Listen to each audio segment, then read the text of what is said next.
You're listening to the Today's Family Lawyer podcast, the leading source of daily news and insight for family law practitioners in England and Wales. Sign up to our free weekly newsletter at todaysfamilylawyer.co.uk and subscribe to hear all the latest news and views from across the family law sector. You can also follow us on LinkedIn and Twitter. Hello, welcome along to the latest Today's Family Lawyer podcast. Today I have a very special guest on the podcast. It's Nigel Shepherd. Nigel probably doesn't need a huge amount of introduction to the family law audience. Nigel is a specialist family lawyer, a consultant at national firm Mills and Reeve, and also an advisor to litigation funder Ampler Finance. It's fantastic to have you on the podcast, Nigel. Thank you so much for joining. Great to be here, David. The topic of discussion today is no-fault divorce. You were a vocal advocate of changing the law, which obviously we achieved in April of 2022. And we're now sort of 18 months down the line. We're starting to see how the legislation has actually played out in the family law community, and the direction of the discussion today is some of the intended and perhaps unintended consequences of the legislation. So it's going to be an interesting chat, no doubt, Nigel. My first question, always the same. I've given a short introduction to you, but perhaps you might tell us a little bit about yourself and the work that you're doing now, both for Mills and Reeve and for Ampler Finance. Yes, of course, David. I'm now focusing through Mills and Reeve on financial arbitration work and private FDRs / early neutral evaluation in the financial field. For Ampler Finance, I have various different sort of limbs to the role: strategy, overall strategic assistance, some technical advice on the more complex cases that we're asked to lend on in family law circumstances, and just generally putting Ampler in touch with the people that I know, the contacts I built up over 40 years or so doing the work. It's almost a separate conversation in itself because, of course, litigation funding has been in the press recently, but we won't go there. I'm much more interested in the no-fault divorce stuff. You were a vocal advocate for changing the divorce law for many, many years. How and why did that become such a passion for you in the first instance? I think it all stems from my involvement in resolution. I joined SFLA, as it then was, Solicitors Family Law Association, back in the mid-1980s. It's the 40th anniversary this year of resolution. Yes. So it started in 1983. And I joined probably in about 1985, 1986, became involved initially in the local Manchester group, and I became its first formal chair after the steering group. And then I got elected to the National Committee in 1991.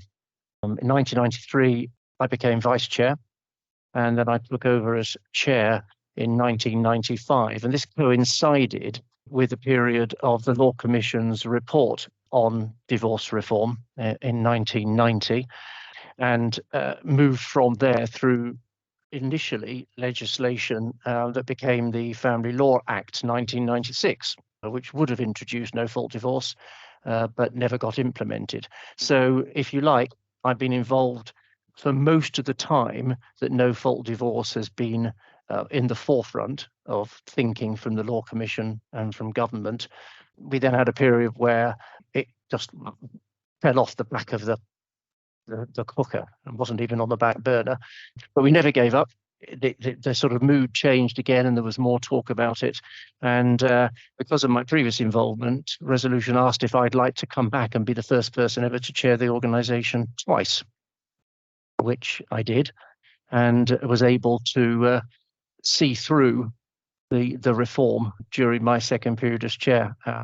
It didn't actually get implemented and enacted until after I'd finished, but it was whilst I was still on the national committee of the organisation. So it runs like a piece of rock, if you like, through me, no-fault divorce.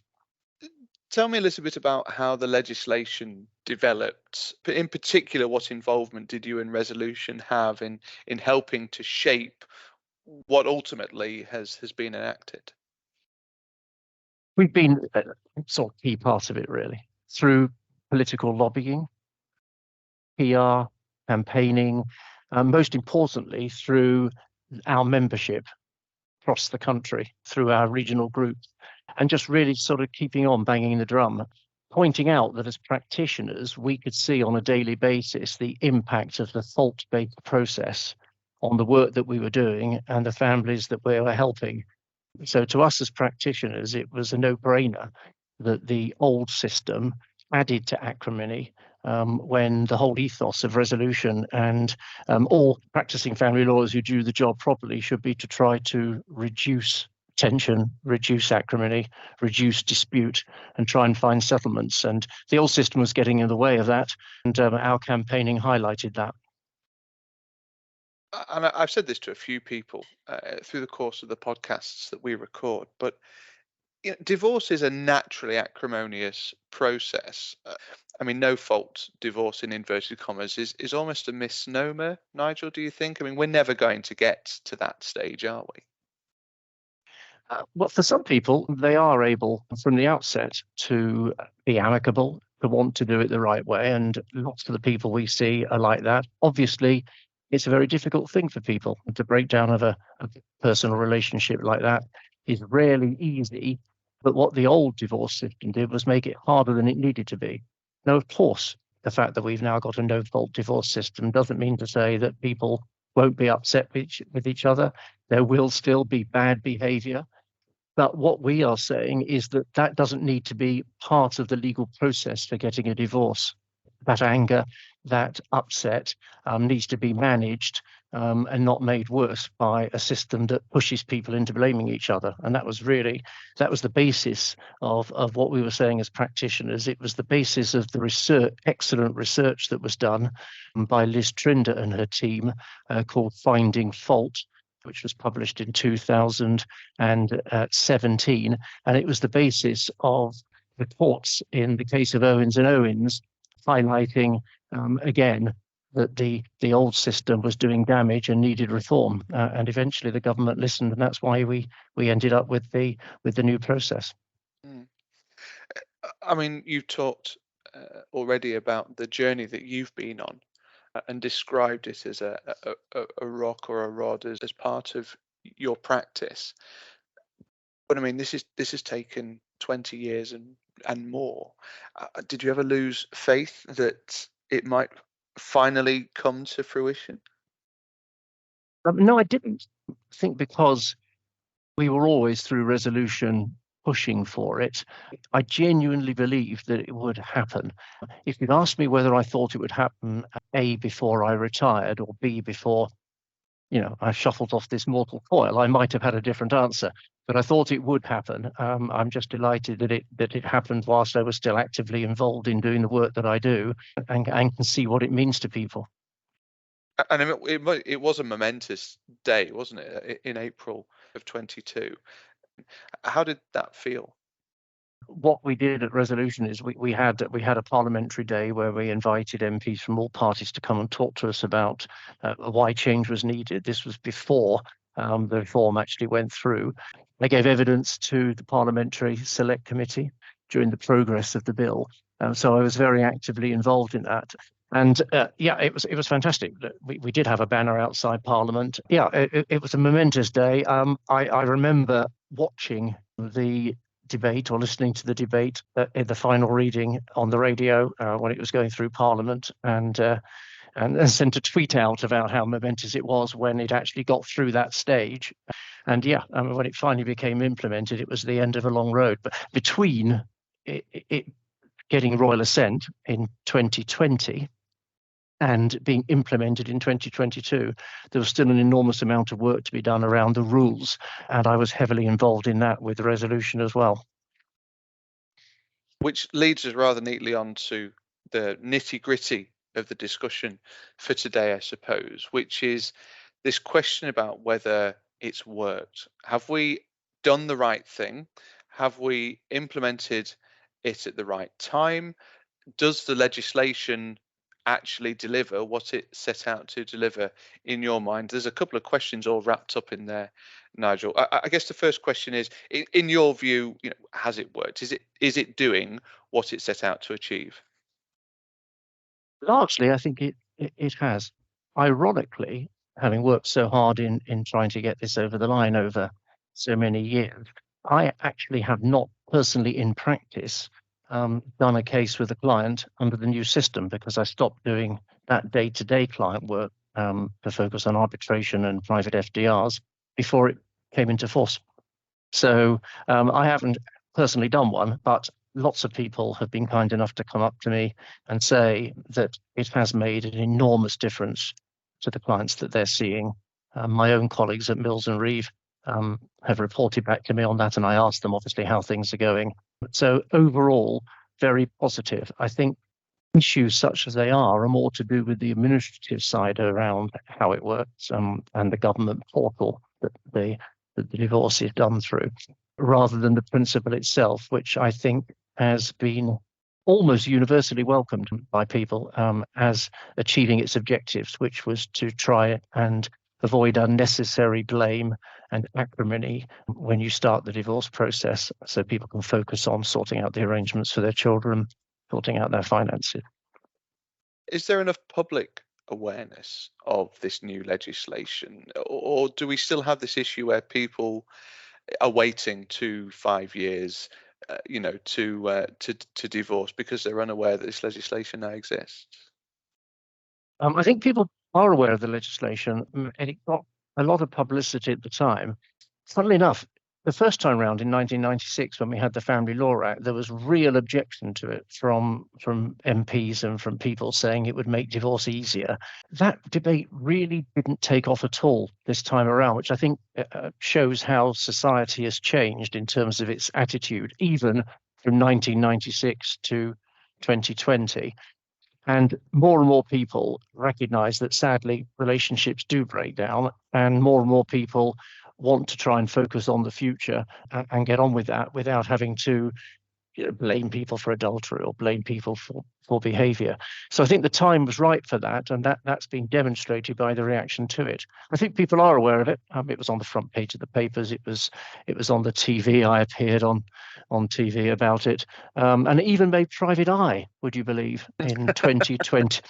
I'm not personally named in it, but I always wanted to be in Private Eye. But in April 2022, it had obviously it was a satirical piece about no-fault divorce, but it actually appeared in there. So lots of publicity about it. People still need to be guided and about how it works in practice. The principle of the fact that you don't have to blame people, I think, is quite widely known by the clients that people see. Are there any unintended consequences of the legislation? I mean, you've talked about the fact that there hasn't been this uproar about divorce being easier, for example. But is there anything that you've come across that you didn't anticipate the legislation would have an impact on? Not really. As I say, I'm relying on my colleagues at Mills and Reeve and others as to how it works in practice. I think one of the questions that people were worried about is if you can't tell your story in the divorce petition or application, as it's now called, and you don't have that opportunity to say he did this or she did that. One of the issues and concerns was, where does that distress and anger go? Are you sweeping it under the carpet? I think you've alluded to this. Are you sweeping it under the carpet so that it's going to burst out at some point later in an uncontrolled way? I think the answer to that is that it's still there. You have to recognize and acknowledge that the hurt and distress will often be there. But you can simply say to people, let's deal with that in different ways. Maybe you'd be helped by some counseling. Let's talk about how that works. If you're in mediation or in collaborative law, you manage it in different ways. It's just not part of the formal process, because all the evidence was that having to put that down on paper at that stage was actually getting in the way of people trying to sort things out in a constructive manner. I don't want to bang on about acrimony, because there's the whole point of this discussion, the whole point of the legislation is to really try and reduce that, as you say. But it's interesting to hear that your work now is on private FDRs and arbitration, because is that the new forum for that loggerhead issue that might previously have been part of the petition, for example? There's a risk that because it's no longer as part of the divorce process, it bubbles up, as I say, in some other forum, whether that be finances or, if even more concern, children arrangements. But I think that was always there anyway. The evidence was that starting off with blame in the divorce petition itself was going to escalate those concerns in other forums rather than minimize them. So I think it is about management. It is about helping people understand that these feelings are natural. It's a tough time. Changing the divorce process doesn't remove that human response to the breakdown of a personal relationship. It's just that you manage it in different ways. And is that a new skill that family lawyers have got to learn or incorporate into this new process, do you think?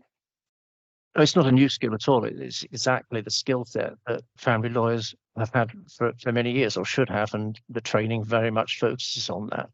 To give you an example, there's much more mediation going on at the moment, still not enough. And mediators in particular were finding that they were starting off the process with one hand tied behind their back because of what people were putting in the divorce petition. So minimizing acrimony, trying to help people to be constructive, trying to say, look, at the end of the day, you're feeling very raw at the moment. How do you want to look back on this process in 3 years' time, in 5 years' time? So one of the things that we used to say to people is, say, you're feeling really angry at the moment about your other half, rightly, or that's the way that you feel. But you want to be able to go together to the wedding of your children. Do you want to be able to go to their graduation? Do you want to be able to go to parents' evenings together? If so, then actually putting all that anger into this now, rather than trying to sort it out, is going to make that so much more difficult, if not impossible. So the change in the divorce law has been a natural progression from the approach that the good family lawyer was already taking and should be taking. It's interesting you say that. I mean, it was put to me recently that we train lawyers, and not just family lawyers, but we train lawyers in general to be litigators first. And then we seem to have to retrain them once they're actually in practice on the softer skills and the softer side of the law. Is that something that you recognize?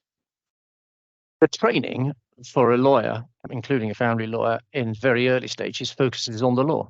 At the end of the day, although many family lawyers are also mediators, they're also collaborative practitioners, they're also arbitrators. At the end of the day, we're lawyers and we're trained as lawyers. One of the things that Resolution has been pushing for is to try to get that, you say softer skills, actually we think they're harder skills, but they've traditionally been known as soft as opposed to hard black letter law. One of the things that we really want to focus on is to try and get training in that more holistic approach, in the understanding of people's emotions, in the understanding of how to engage with clients in those fraught circumstances. We're trying to get that done earlier in people's careers, so it's embedded. It's a slow process because when you read about things, you read about court cases, you read about litigation, the cases that make the headlines, the cases that make the law reports are the ones, in our view, that have gone wrong because they've ended up in court rather than being settled. But they're the small minority. The vast majority of cases settle. And what the old divorce process did was make it harder to settle some of those because people were getting off on the wrong foot. Mm-hmm. So it's not new training, it's ongoing training. But I think this new process sits very comfortably with the approach that people should be taking anyway. And connected to this new process is this new language around divorce as well. Presumably you're an advocate of changing this negative and this acrimonious language around divorce. I mean, one of the things the legislation did was to get rid of some more archaic terms, and some of which were Latin. So it's a divorce application now rather than a petition. You've got an applicant, you've got a respondent. Instead of a decree nisi, it's a conditional order of divorce, and instead of a decree absolute, it's a final order of divorce. All that makes sense. We should be speaking in a language that people understand. It's complex anyway. I mean, the divorce process itself now isn't complex. It's really quite straightforward, although some people still need guidance as to how it works. Even if we're helping people out with their finances and their children and advising them, very often we at Mills and Reeve and other family lawyers around the country will be saying to the clients, you can do the divorce bit yourself online. You don't need to pay us to do that. You might just ask us a couple of questions about it, but in the vast majority of straightforward situations where there's going to be a divorce under this new process, they can go onto the portal themselves and do it. And then they can focus their legal spend on sorting out the children, if there's any dispute about the arrangements there, and sorting out the money, which is where the bulk of our work always was anyway. The divorce itself was a vehicle to get you through to the other side of the situation, to focus on the things that I'm not saying that the divorce doesn't matter. Of course, it's a very important psychological point, and we should never lose sight of that. But the divorce process itself was only the minor part of what we as family lawyers are helping people with. And I guess connected to this language conversation is the opportunity that the new legislation presents to do a joint application for the first time, but we've not seen a huge amount of take up around that. No, I mean, that was a very important part of the legislation for the first time, that people could apply jointly as an indication of their wish to try and resolve things amicably. There hasn't been as great a take up of that. I think that's not to do with the principle. I think that's more to do with just how the portal works. And sometimes it's easier for one person to do it. I mean, one person still has to go onto the portal to do it and start it for a joint application. So we haven't seen as many. But as I say, I don't think that's to do with the principle, and hopefully those numbers will increase. But that's a really important thing. It's a message that the couple is sending to the outside world and to themselves, that, you know, we both accept that sadly this is over. We just want to try and get through it in the right way. We've seen lots of, and I hesitate to bring Hollywood into our conversation, Nigel, but we've seen lots of that going on in Hollywood recently. I was reading about people like Hugh Jackman and his wife, Will Smith and Jada Pinkett Smith, and even we go back to consciously uncoupling, which was a wonderful phrase that the family law community picked up a few years ago. This amicable, in inverted commas, separation seems to be something that is becoming more of a thing. It was always there. It just didn't get the publicity because it doesn't make headlines. But it's there more than it was. And that's partly to do with society moving on. As I say, the change in attitudes, even between 1996 and 2020, people have moved on in their thinking. Divorce is acceptable, in inverted commas.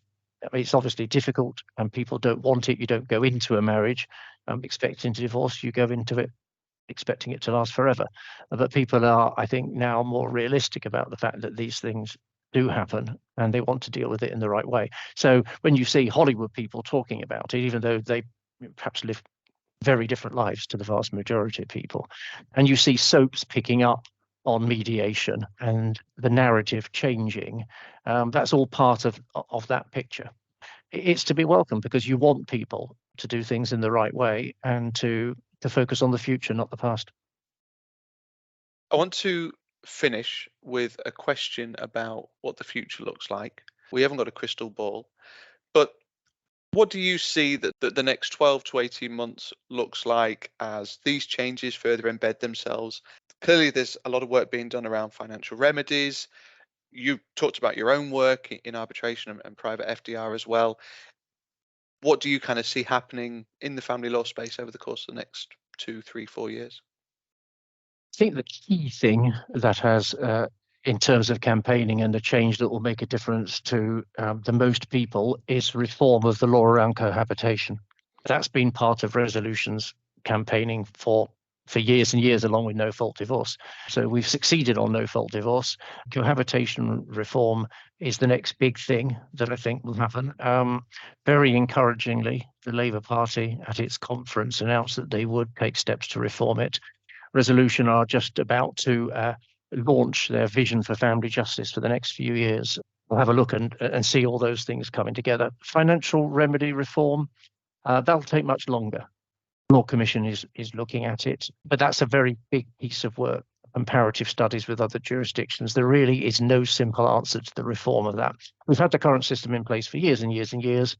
It's a system that's based on legislation that hasn't changed, but the interpretation of that legislation through the courts changes all the time.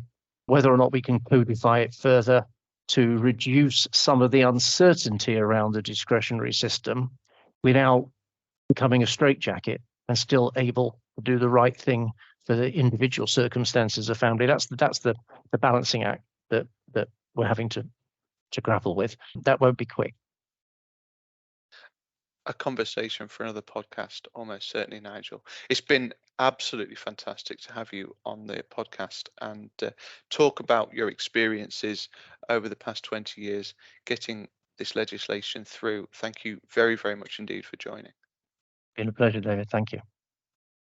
The Today's Family Lawyer podcast is available on your preferred podcast provider. It's also available on today'sfamilylawyer.co.uk. My thanks to Nigel. Thank you as ever for listening, and we'll see you again soon. You're listening to the Today's Family Lawyer podcast, the leading source of daily news and insight for family law practitioners in England and Wales. Sign up to our free weekly newsletter at today'sfamilylawyer.co.uk and subscribe to hear all the latest news and views from across the family law sector. You can also follow us on LinkedIn and Twitter.